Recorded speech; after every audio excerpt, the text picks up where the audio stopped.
In this video, I'm going to be showing you the other two maps that will be available in the Naval Strike DLC for Battlefield 4.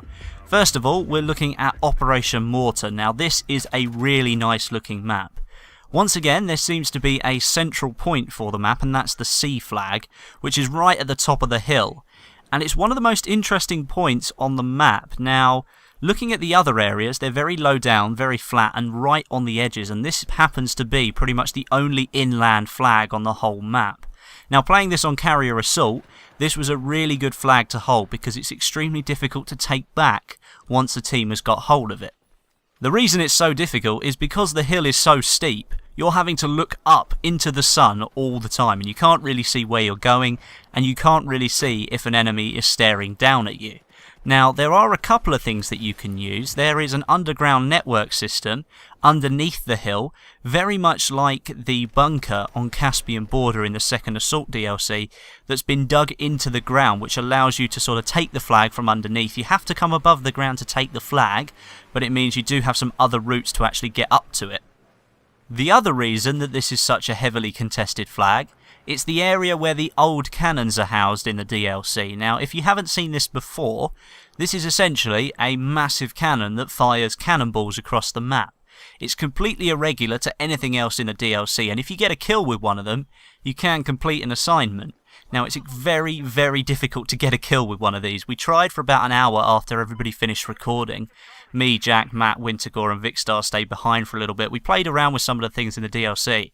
And we picked the old cannon for a little while, and it was extremely difficult for us to try and get a kill. I mean, you can see here, taking this shot, I managed to get a hit marker on Vicstar's hovercraft down at the bottom there, but even that wasn't enough to take it out.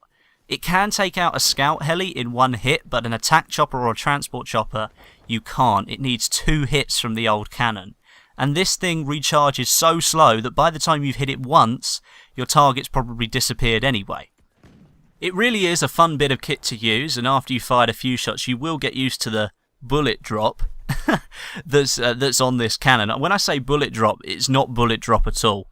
It's because this thing is firing cannonballs, it's so heavy and it has such a long travel time, which is why it's so hard to hit somebody. But it's still really good fun to use. I know it's there for novelty, but I'm kind of glad that it's in the Naval Strike DLC just for a little bit of fun.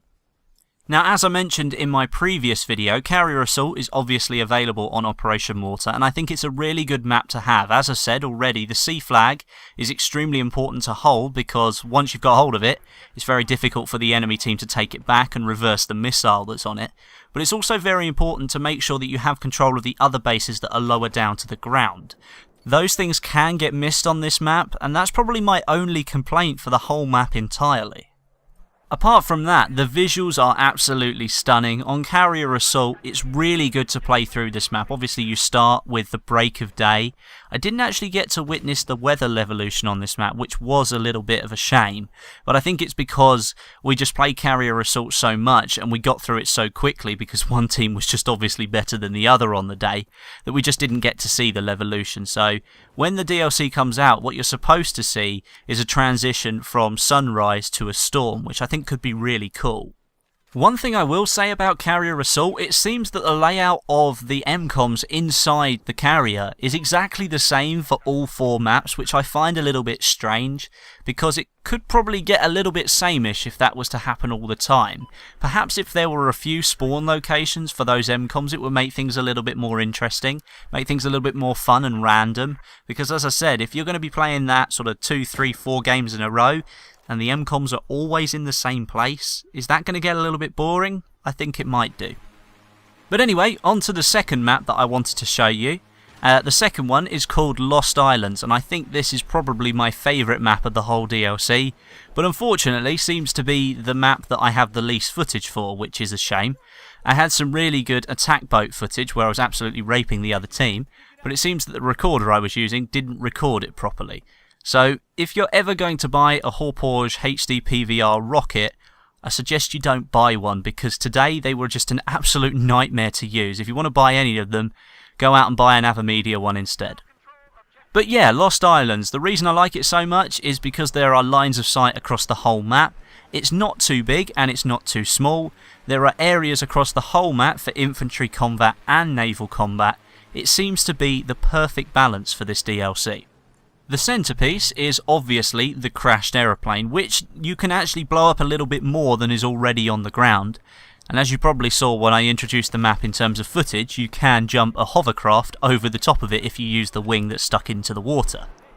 Some other points of levolution on the map: you can actually collapse some of the stone bridges that encircle some of the islands on the outer side of the map, which I think is really cool.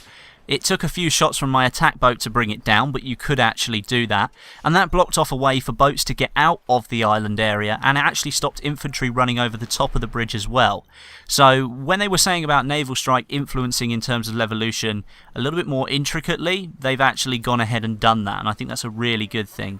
The set pieces that we saw in the base game were getting a little bit tiresome, and I think we needed something a little bit more intricate, something that's going to affect gameplay heavily, and I think that works really well on Lost Islands. But yeah, that's been your first look at the Naval Strike DLC. Well, of course, I'll be making some more videos in the next few days, analysing a little bit more of the DLC that I've played so far, and it's actually going to be released for premium members on the 25th of March, so it's only 7 days away now, so you haven't really got long to wait. But as I say, that's been your look at Naval Strike for today. If you enjoyed the video today, please do hit that like button and make sure you leave all your comments down below. I do try and read as many as I can. But until next time, my name is Westy, and I'll catch you guys in the next video.